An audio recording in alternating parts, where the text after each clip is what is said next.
Hello, BookTube, and welcome back to our read-along of Frank Herbert's masterpiece, Dune. We are following the story here of the fugitives from the destroyed House Atreides. House Harkonnen, with the help of the Emperor, has managed to bring down House Atreides, but there were lots of survivors. In fact, it's mainly the rank and file who die, them and the traitor, Dr. Yuha, but most everybody else survives, at least for a little while. The Duke is killed. All of the Duke's War Masters live. They're all caught out. They're all caught completely by surprise, but they manage to live. Duncan Idaho, Gurney Halleck, Thufir Hawat.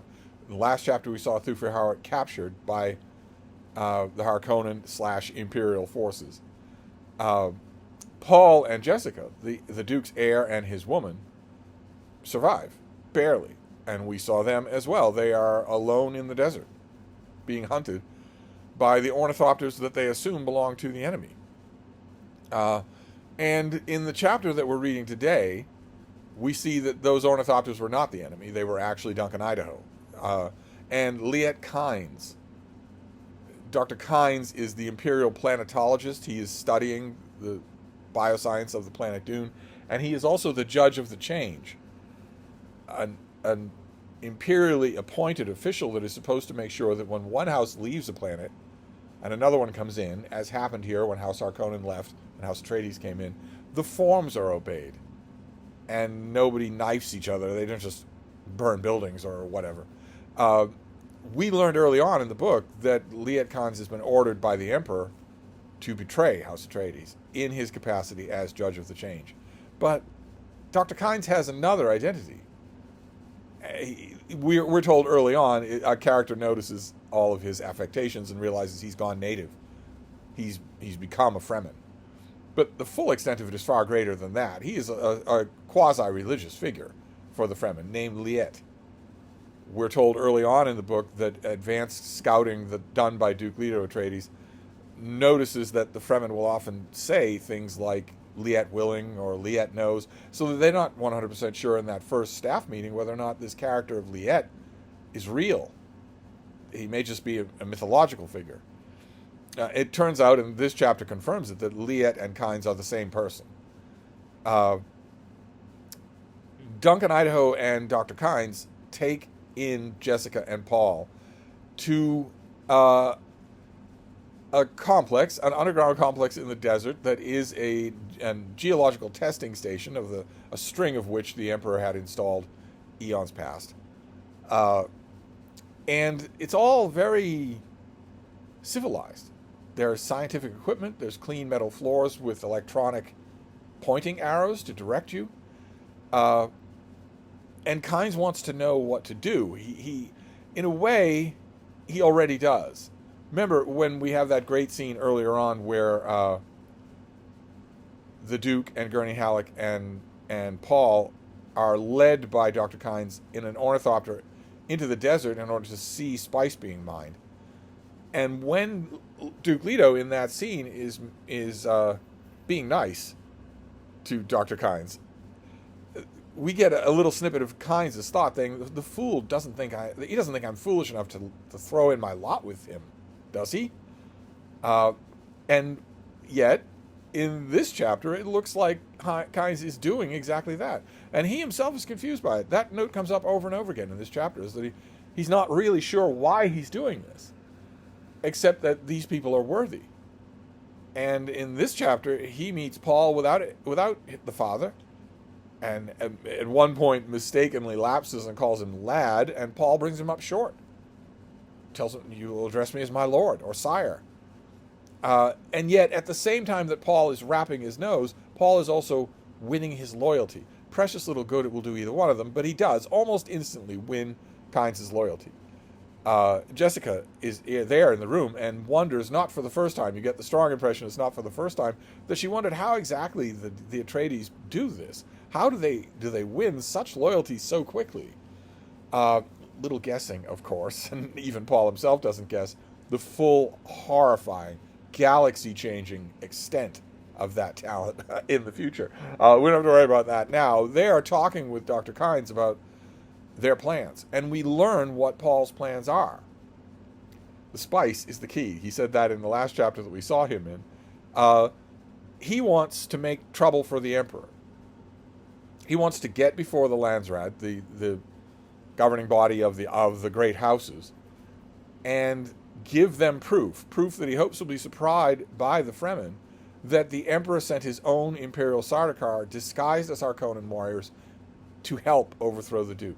As Paul says, and as we pointed out before, that is the nightmare of every great house, that the emperor will start to pick them off one by one, clandestinely, until he has all the power and they're all destroyed. So Paul knows perfectly well, and actually Dr. Kynes does as well, that if he presents evidence to that effect, it would mean war. The imperial house versus all the major houses. And Paul points out that it would mean war, and it would be disastrous for everybody unless he offers the emperor an alternative, which is himself on the throne. Jessica is amazed. This is the first she has realized that Paul is shooting for the throne. And if you know the book, you know that's not exactly the way he's going to get there, but his desire to get there never varies. It never varies. He knows where he wants to be. There's only one place to be. If the emperor has betrayed you, then the only safe person to be in the entire world is the emperor. But as they're having this discussion, suddenly violence erupts just outside the room. They have been chased there.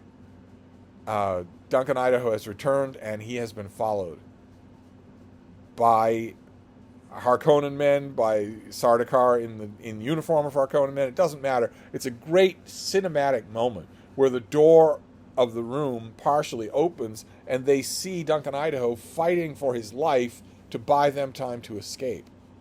Herbert actually gives us the moment, which was really neatly done. With his mother beside him, Paul leaped for the door, seeing Idaho blocking the passage, his blood-pitted eyes there visible through the shield blur, claw hands beyond him, arcs of steel chopping futilely at the shield. There was the orange fire mouth of a stunner repelled by the shield. Idaho's blades were through it all, flicking, red dripping from them. Paul had one last glimpse of Idaho standing against a swarm of Harkonnen uniforms, his jerking, controlled staggers, the black goat hair with a red blossom of death in it. Then the door was closed, and there came a snick as Kynes threw the bolts. And as Kynes sardonically points out, that means he has, in fact, made his decision. He has now defied not only the Harkonnens, but the will of the Emperor in order to help the Atreides, and help them he does. He's going to lead he's going to escape this attack himself, but he's going to do it separately. Them, he gives an ornithopter that has been waiting in this base. They power it up, they take off, they are being pursued by Harkonnen craft, but they're also heading straight towards a massive storm, one of these massive sand and dust storms that make Dune such a terror. 800-kilometer-mile winds that can destroy anything in their path. The chasing ships fire on them, but they don't have the speed, they're not close enough. And the chasing ships don't want to bank into the storm. It's just suicide. So they veer off before Paul does. And then it's just a question of whether or not Paul has the ornithopter flying skills to save both their lives by somehow skirting the outside of the storm rather than being sucked into the middle of it. And that's where the chapter ends. It ends in basically another cliffhanger. Will they or won't they? And it also ends with the Lady Jessica reciting the famous litany against fear that is well known to the Bene Gesserit and that is well known to readers of this book. We haven't recited it yet on this channel, so I thought we would. Fear is the mind killer. I must not fear. Fear is the mind killer. It is the little death that brings total obliteration. I will face my fear. I will permit it to pass over me and through me. And when it has gone past me, I will turn to see fear's path. Where the fear has gone, there will be nothing. Only I will remain. Fans of this book know that at least the opening lines of that. I must not fear. Fear is the mind killer. It's not much like the other cliffhangers in this part of the book. It's a foregone conclusion that these characters will live. But still, you got to give the author his a little leeway to have some fun now and then. And the chapter itself is pretty momentous. Kynes has broken trust with the people who are employing him in order to serve these people he barely knows and has only just met. in order to cover their escape, in order to make their escape possible. Those chasers in the Harkonnen vessels know perfectly well that Paul and Jessica were not killed by a worm. That's the first. Keep in mind that was the first story, is that their ornithopter goes down outside the shield wall and they are taken by a worm. These people, the pursuers, know perfectly well that's not true. They know who's in that ornithopter that's taken off. They know it's not Kynes. And they can pretty well guess who it is. So they try yet again to kill these two and lose them in a desert storm. So we will move on next time as the plot thickens, and I will see you then. Thank you, BookTube.